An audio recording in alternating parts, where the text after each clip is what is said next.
Bom, a gente tem aqui, vou juntar até duas antes de passar para o Sakamoto. Acabou de sair no jornal Folha de São Paulo também um vídeo mostrando a reação de Sérgio Moro e Flávio Bolsonaro depois da aprovação do Flávio Dino no Supremo Tribunal Federal.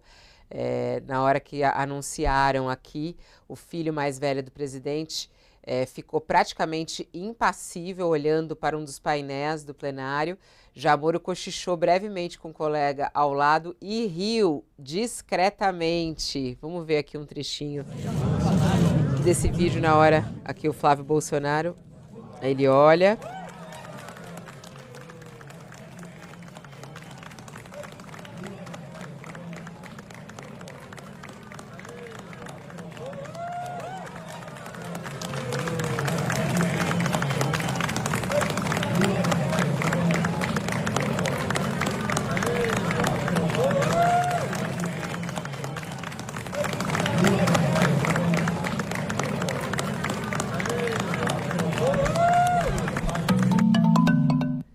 E aí, hein, o Sakamoto, ele é aconselhado a não declarar o voto. Isso pode, se ele declarasse o voto a Dino, ele poderia receber, ser punido, né, ter uma punição ali pelos seus seguidores e eleitores. Como é que você analisa aí essa troca de mensagens flagrada por um fotógrafo?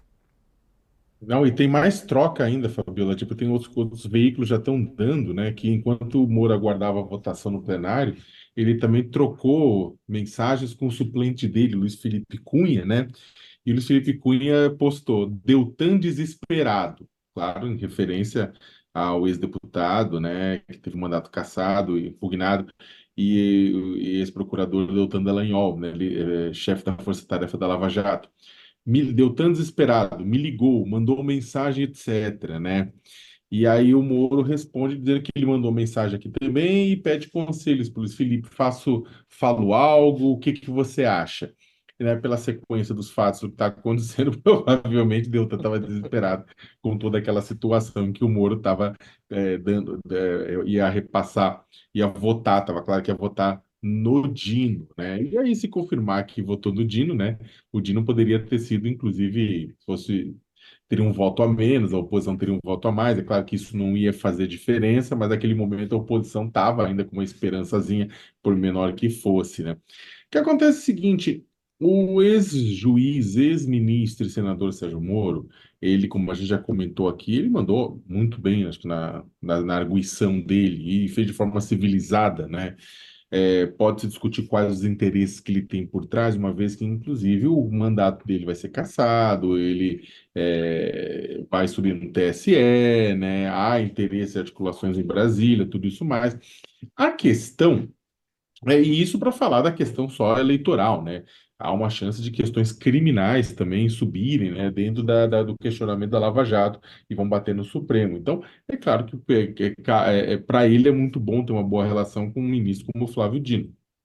A questão é que é irônico, né, que como uma pessoa como o Moro, que forjou toda a sua carreira como juiz nessa relação com redes sociais, com mídia, mas principalmente com redes sociais, uma parte significativa do apoio ao Moro era colocado diariamente através das redes. Não que o Moro ficava tweetando, ele entrou, inclusive, de forma tardia nas redes, mas o apoio à Lava Jato, o apoio a ele, né, nas redes sociais, era uma coisa que ajudou a forjar inclusive todo o suporte à Lava Jato, né? A própria técnica do Moro, a própria toda a tese que o Moro elaborou, olhando para a Operação Manos Limpas na Itália, né?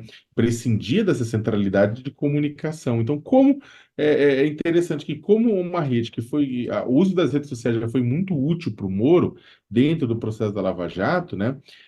Agora ele acaba se tornando prisioneiro dessas redes também. É claro, ele instrumentaliza, ele usa para suas necessidades, mas acaba prisioneiro, né? Uma série de políticos acham, sinceramente, que eles podem, na verdade, influenciar nas redes das pessoas que o seguem livremente, empurrando as pessoas para A ou para B, sem esquecer que as redes são algo vivo, têm opinião, e uma vez que está forjada aquela opinião, se você se coloca contra a opinião daquela massa, pode até ser cancelado.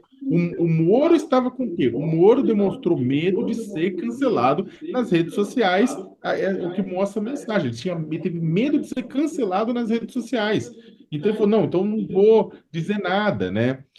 Mas é isso, ele acaba refém, né? Ele acaba exatamente pelo medo de ser cancelado nas mesmas redes sociais que ele usou já para seus próprios interesses, né? Agora ele acaba sendo refém daquilo. E essa questão de ser refém, isso vale para o Moro, mas vale para qualquer político de direita e de esquerda. Você vê diariamente políticos que acabam votando com a sua consciência num ponto em que os seus seguidores não concordam, e o pessoal acha que está sendo traído.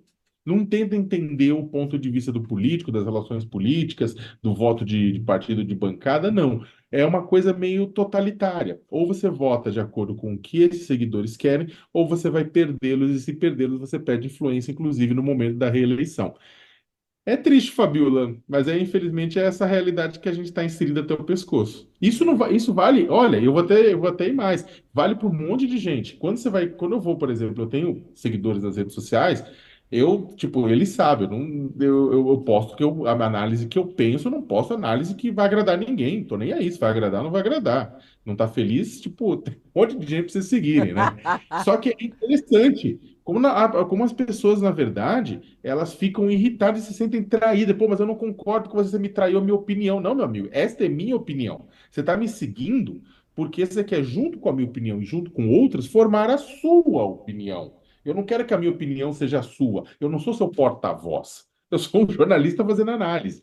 Só que é difícil, e aí você vai ver, inclusive no jornalismo, muita gente preocupado, não, mas eu não posso falar isso que vai desagradar A, B ou C. E aí você acaba fazendo isso com medo do cancelamento na política, no jornalismo, nas artes, em vários lugares.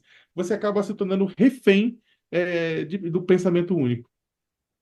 Pensando também nessa coisa, né? Hoje em dia você tira foto da troca de mensagens. Dá até um pouco de medo, né? Disso, né? Você acha certo, o Josias? Você acha que o jornalismo permite isso? Não tenho nenhuma dúvida, Fabiola. A tarefa do jornalista é descobrir o que os outros querem ocultar. Ele que cuide do celular dele.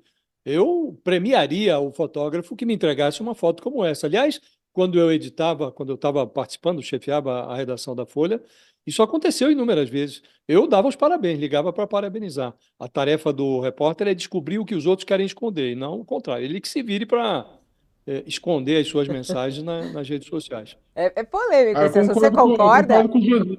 Você concorda? Concordo, Fabiola. Eu acho que é o seguinte, existe uma coisa, se o Moro tivesse de férias, falando com a família, né, ou falando com uma outra coisa, você acaba entrando numa questão por mais que ele seja figura pública, poderia se discutir uma questão de uma invasão do espaço privado.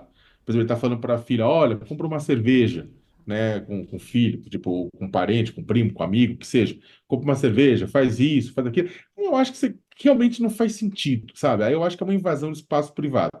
Mas naquele lugar é um espaço público é um assunto de interesse público, né? Ele é uma figura pública, conversando com outras figuras que são assessores parlamentares, né? Então eu acho que está sim dentro do esperado. E é interessante, Fabiola, porque é o seguinte, naquele vídeo, só para terminar, aquele vídeo que você mostrou, tanto do Flávio Bolsonaro quanto do Moro, o Moro, isso mostra duas pessoas que têm, digamos, experiências diferentes na política. O Flávio é o que a gente chama de macaco velho, sabe?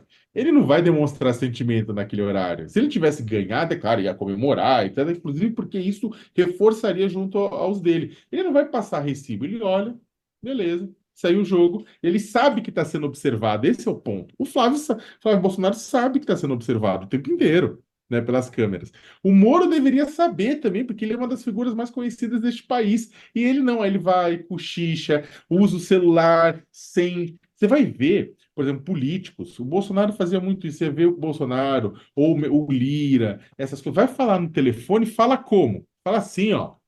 A pessoa esconde a boca para não ter leitura labial, né? As pessoas sabem que estão sendo observadas, né? Então, nesse momento, o Moro mostra que há uma certa, digamos, inocência, né, nesse processo. Pô, ele está sendo observado, é um Big Brother, amigo, sabe? E dentro do Congresso, em que tudo que ele fala pertence ao povo brasileiro também. Ah, quer O, dizer, o povo brasileiro tem direito de saber.